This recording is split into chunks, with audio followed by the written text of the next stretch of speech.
Andreas Jonsson gate 3 in white, and Nicky Pedersen off the outside in yellow. Hey, wouldn't it be ironic if Thomas Golub or Andreas Jonsson make it off the wet gates? All the boys would be rushing back into the pits and flicking the old driver a tenner to water their gates for the next one, wouldn't they? Superb. Heat 17 it is then. Golub not happy at all in the build-up to the race. Let's see if that affects him. Can Chris Harris make the start off the inside? He can't. Golub made a good one, but not as good as Nicky Pedersen in the yellow helmet. Second place now is Golub, third is Harris. It won't be enough though. It's unlikely that it'll be enough.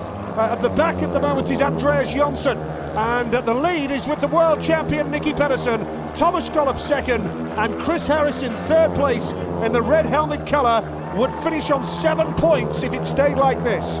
Nicky Pedersen looking head and shoulders above, isn't he? I mean, Crumpy's looking real good tonight, but Nicky is very, very determined. He came off the outside there, you know, didn't worry about what was going on with the kerfuffle about the watered gates or not the watered gates, and just came off, and now he's pulling away there. It's going to be down to a real big battle at the end. Yeah, the lead is with Nicky Pedersen then. He's on 11 points before this race. He'd move on to 14 out of a possible 15 into the semi-finals. Thomas Golub, we know, is already there.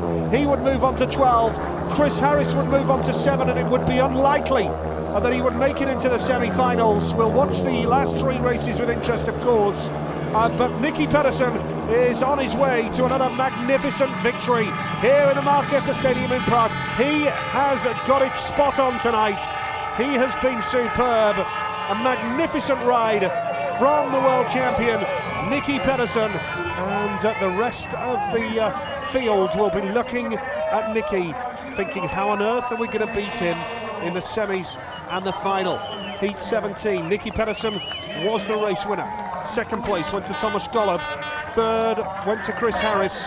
And trailing at the back, Andreas Jonsson, and that's a disappointing outcome.